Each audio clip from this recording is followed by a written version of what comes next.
All right, Tom, let's get into some free agents, top offensive free agents of 2018 that the Cowboys could sign.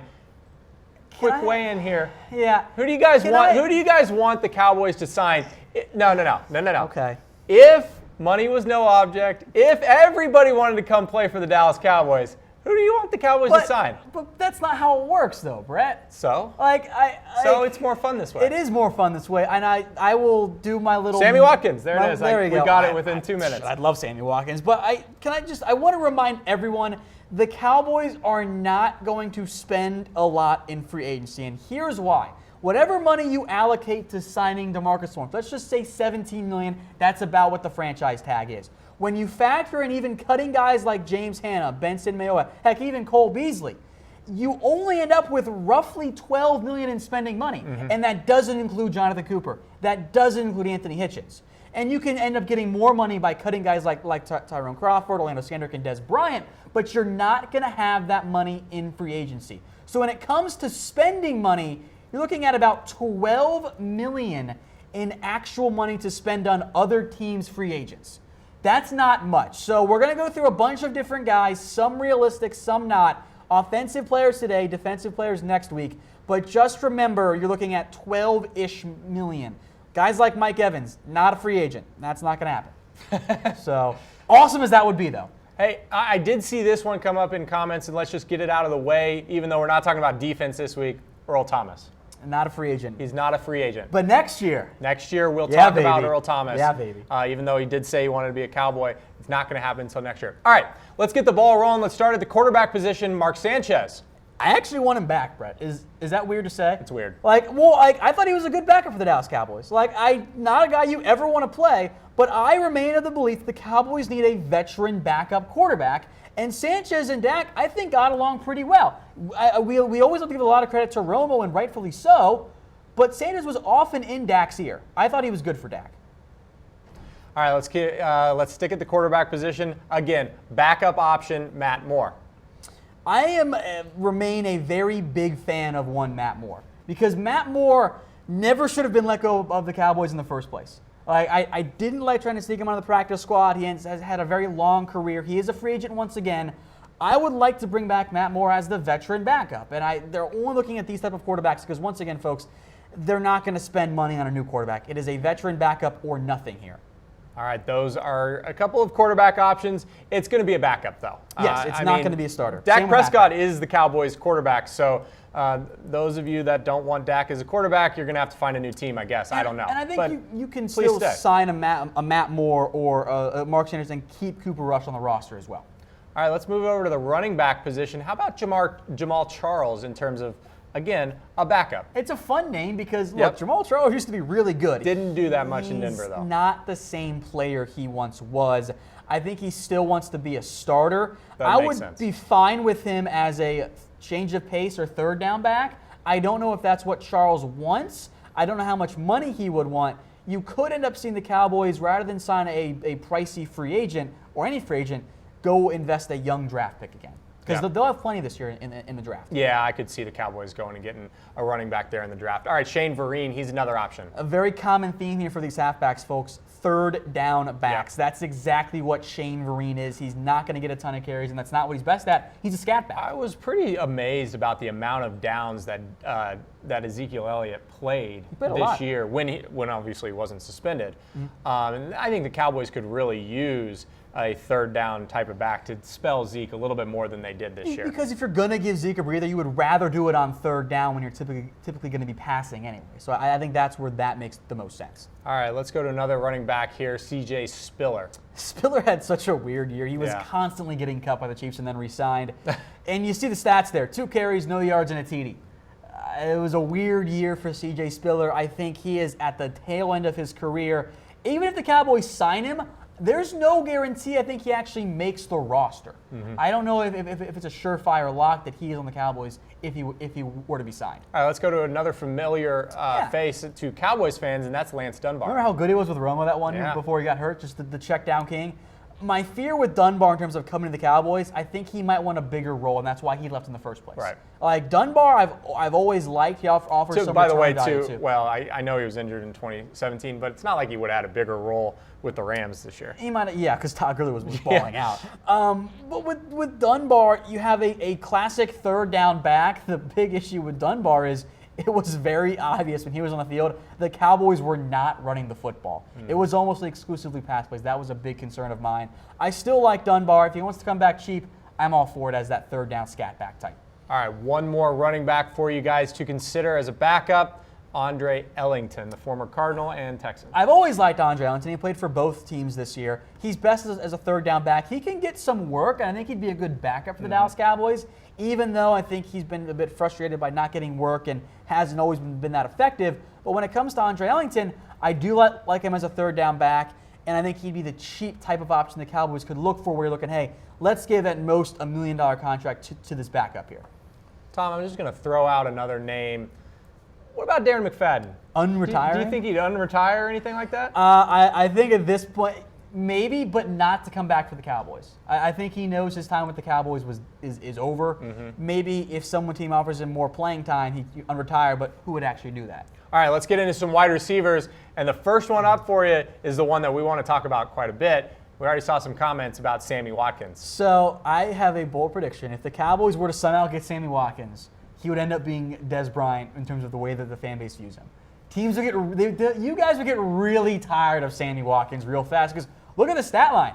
It's not that good. Yeah. Take away the TDs and it's like, that's not number 2 wide receiver. That's T-Will. That's what that is. Of course, it is a little deceptive because Sammy Watkins got all the attention with the Rams, and we know he's talented. I think Watkins, if he's franchise tagged, it's overpaying him because I love his talent. The production hasn't always been there, though, and that's a concern for me. With that said, he is really good when he's healthy. Injury is also a big concern for Sammy Watkins. So I understand why a lot of the fans want him because he is talented. I think he would draw some of the ire of the fan base, though. Lots of names out there in the wide receiver market this coming offseason. Jarvis Landry is certainly one of the biggest ones there. Not going to be likely, though, Cowboys fans. He and Dak would be BFFs because he is a slot receiver who doesn't go deep downfield. Dak and he would have a very good connection. That would work. Look, the issue is that Jarvis Landry reportedly won $16 million. Cowboys are already paying that to Dez. As we mentioned earlier, the Cowboys looking at about $12 million in spending money. So you're going $4 million in the negative and not addressing any other positions. So it'd be cool to have Jarvis Landry, but he is going to be too expensive for Dallas to actually consider as an option. All right, let's go to Allen Robinson then. The injury is going to drive down his price tag. I wouldn't be surprised if he took a Terrelle Pryor, Alshon Jeffrey type deal, maybe 1 year $12 million, 1 year $10 million, but it's not going to be in the Cowboys' price range. Even at $8 million, you're trying to cut Dez. Are you really getting an upgrade from going to Dez from Allen Robinson? I like Allen. Is he going to be that much better than Dez Bryant? I don't know if he's actually going to be. And even then, you're still eating money against Dez, and you're still taking up a significant chunk of your spending money that you can spend elsewhere on other positions and just bring back Dez when it's roughly a net gain of 0. Yeah.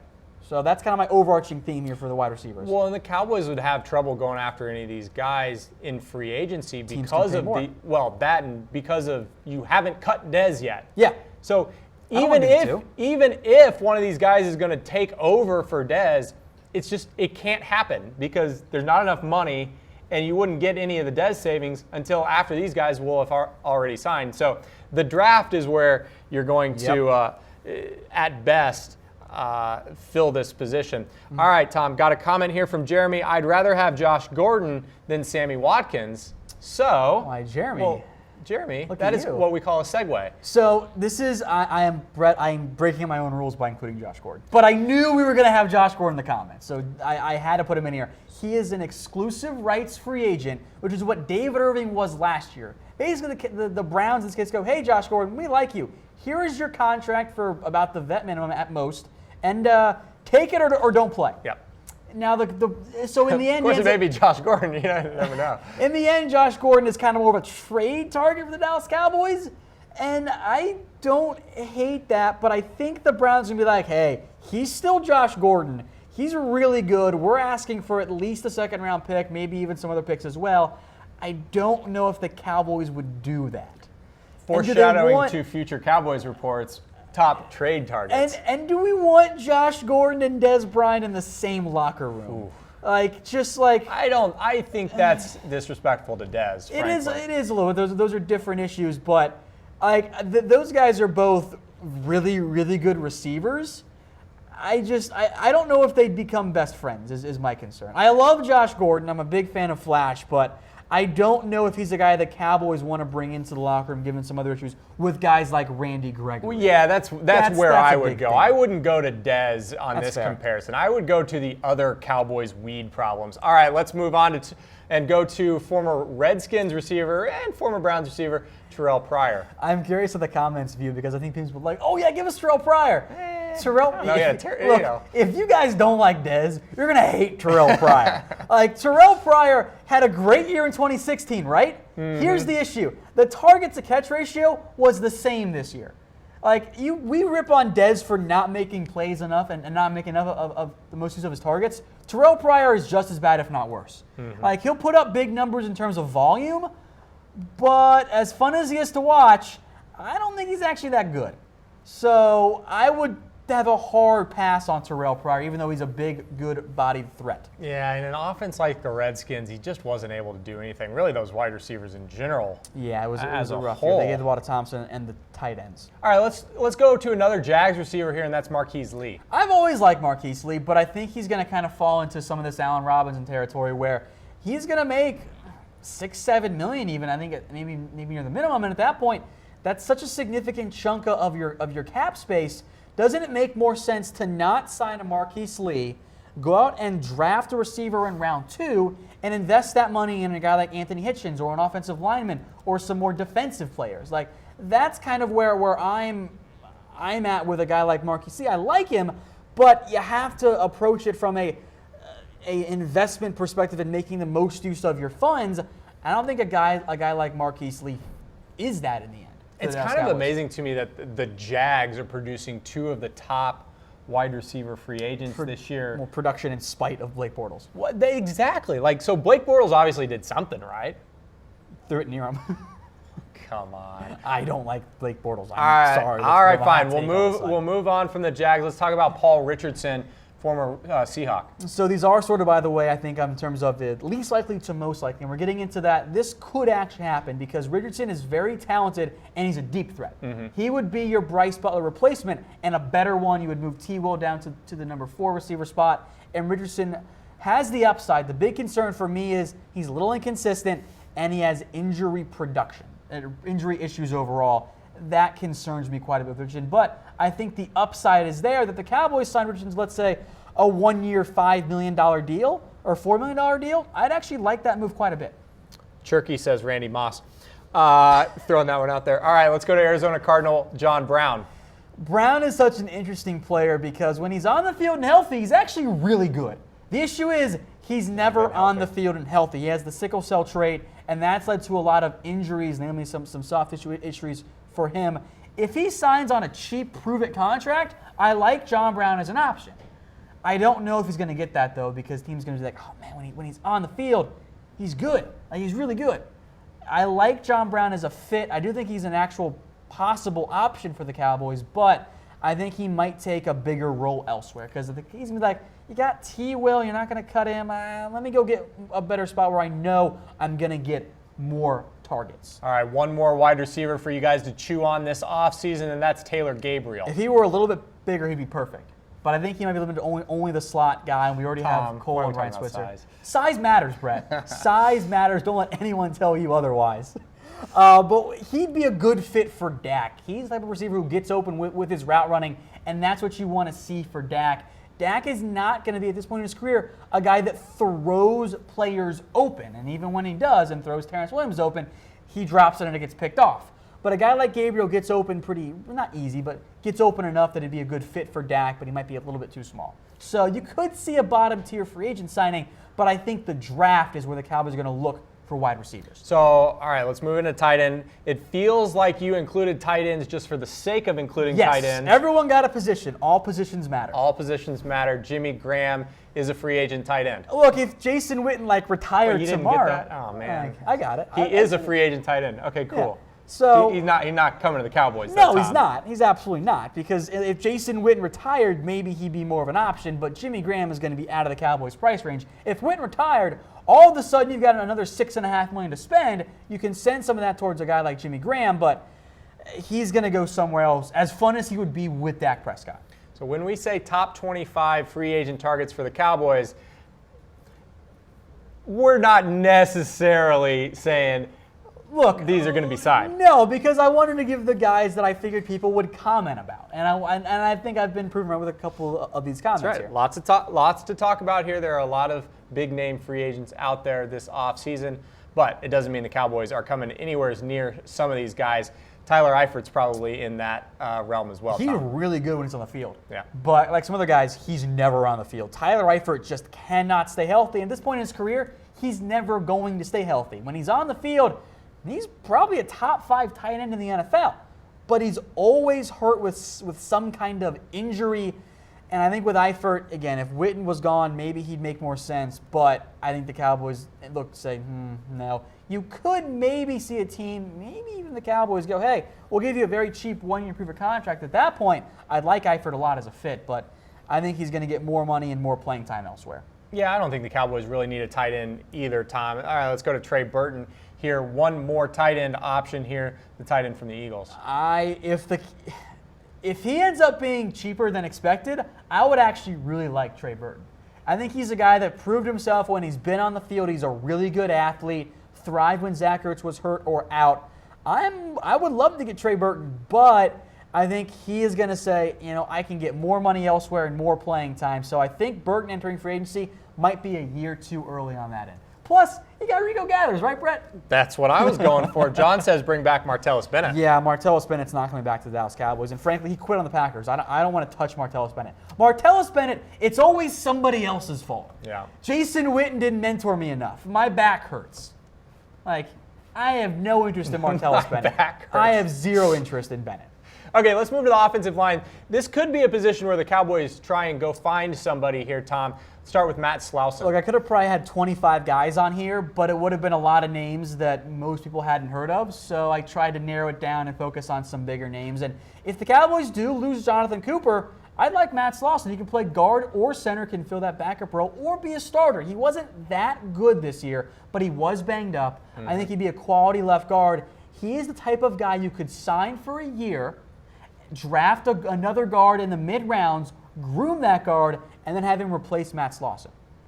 Cowboys do need a little bit of help there, whether it's at left guard or backup left tackle. You need depth on the line, and I think you'll see the Cowboys invest a lot of draft picks. And Yeah.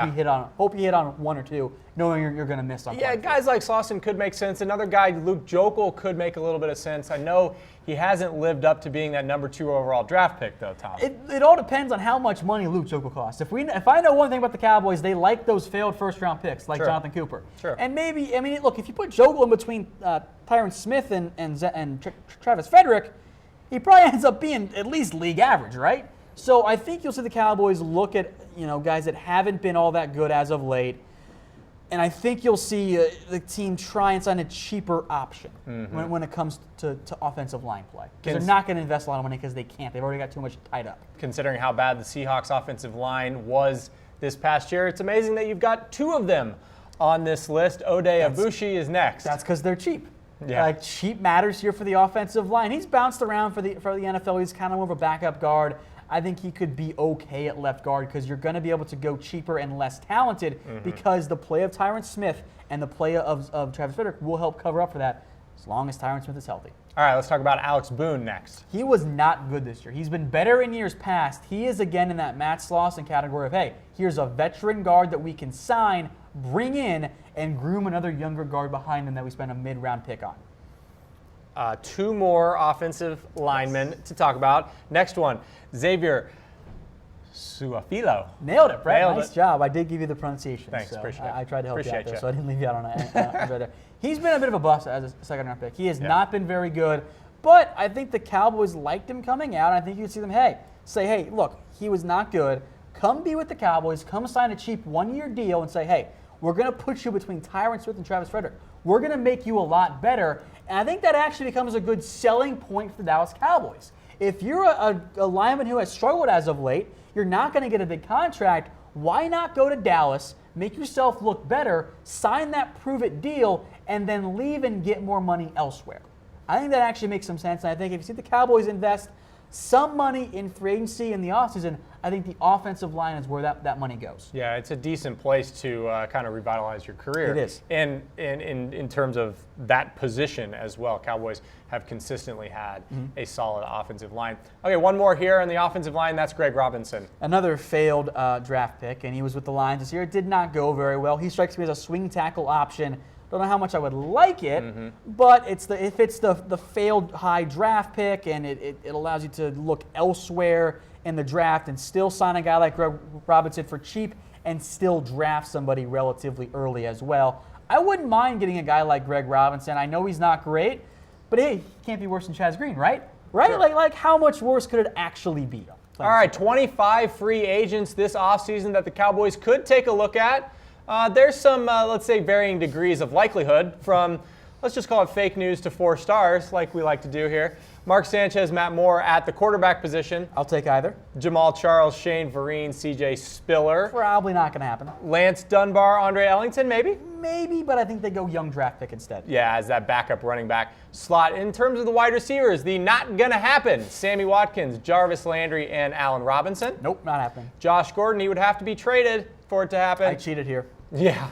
Terrelle Pryor, probably not going to happen. Marquise Lee, probably not going to happen. And maybe we'll give Paul it Richardson and John Brown. Like 2 stars at most. 2 stars, Same that's with where John. we're getting at.